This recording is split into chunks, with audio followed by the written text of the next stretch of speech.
Hey guys, and welcome back to my channel. So today I'm going to be going over my watercolor process as well as redrawing that little picture you can see in the bottom left hand corner of the video screen. So yeah, I called it teal, but today I'm just redrawing it with my watercolors.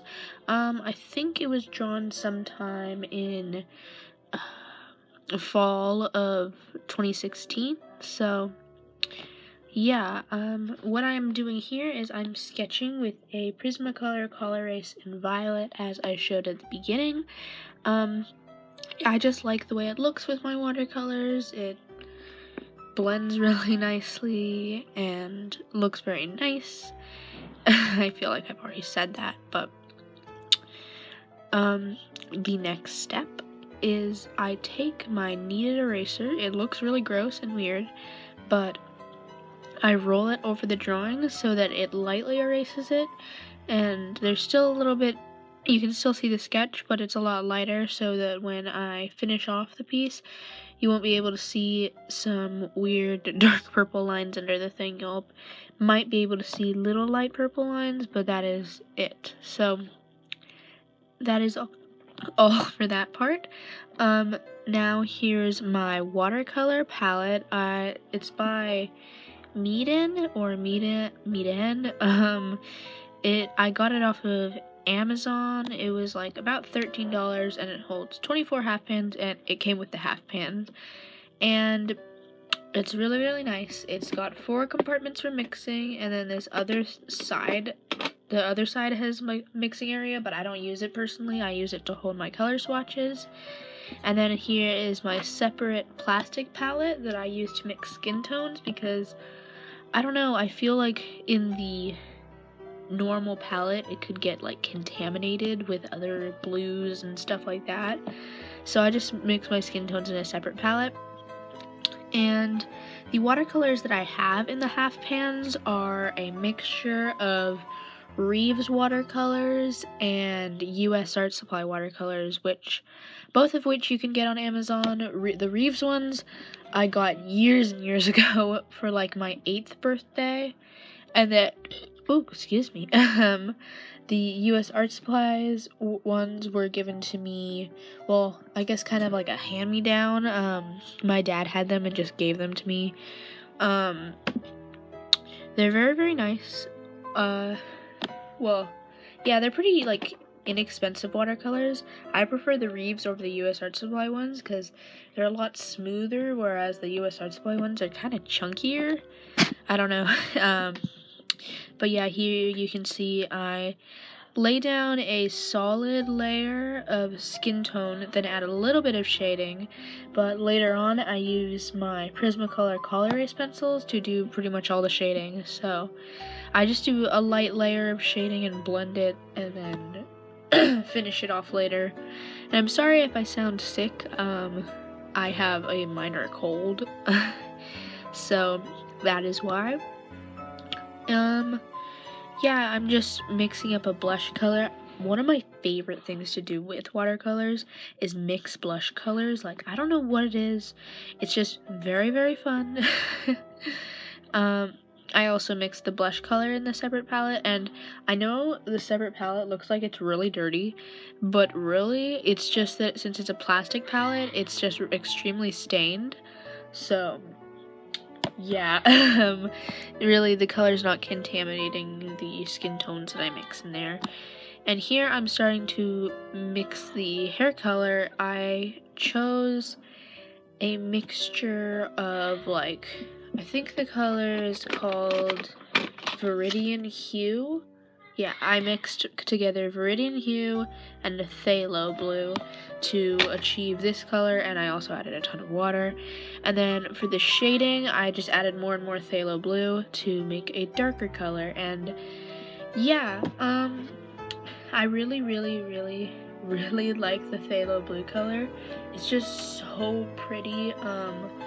It's kind of like a standard bright blue, but kind of royal, but really, it's just really, really, really, really pretty.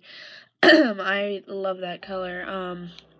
And then for the darkest shadows, I mixed this with the phthalo blue. I mixed some ultramarine, and it created a very, very nice dark color to shade the entire thing, and that worked out really well.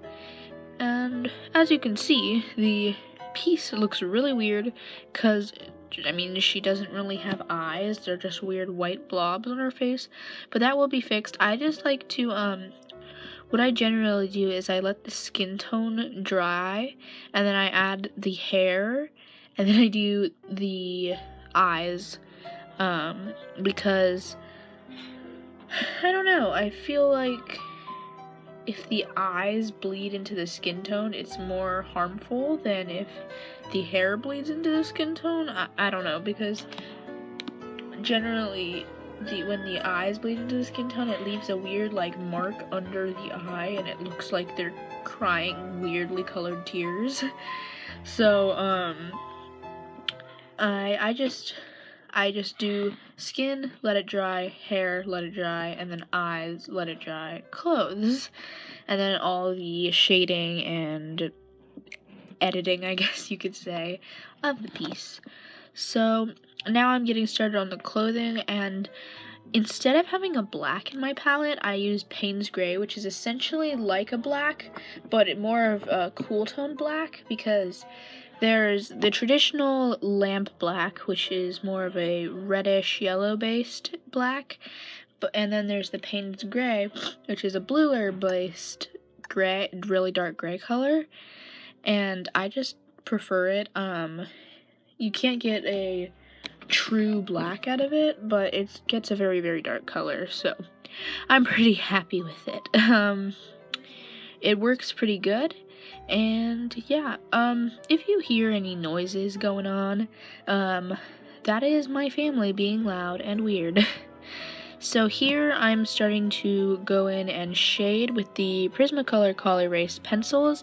I use them because I really like how hard the lead is, and I can just take a Q-tip and blend it out, and it becomes really smooth and pretty. And I know you might be thinking, why don't you just use the Prismacolor Premiers? They're too soft and they don't blend with a Q-tip, and they're too pigmented. They'll just go over the watercolor and make it look like it was just a pencil drawing. So I just use the Prismacolor Color Erases because they come in tons of colors and they're actually pretty cheap.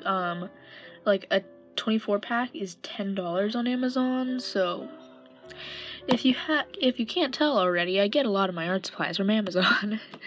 And here I'm using a Sakura Micron to do the eyelashes, and a Neopiku line 3 in 0.05, which is really, really tiny, to do all the outlines of the skin. I like how thin it is, and I don't do the black outline to the skin because it's too harsh, and I do the black outlines for eyes and cooler colors in the piece. For warmer colors, I'll just use the brown, unless it's like a really, really, really dark warm color, then I'll use the black. So I use just a mix of the brown and black pens pretty much equally. And now I'm going in with my Sakura Jelly Roll in white, which I use for all the highlights, and I did a lot of highlights in this piece. I just went crazy. I was having so much fun, and I really like it. The Sakura Jelly Roll isn't the best white pen. It doesn't go very well over the watercolors, because watercolors, they leave like, I don't know how to describe it, but they leave a texture, and the Jelly Roll does not like that. So, we're coming to an end for this video, so thank you guys for watching, and I'll see you in my next video. I hope you enjoyed my watercolor process. Bye-bye!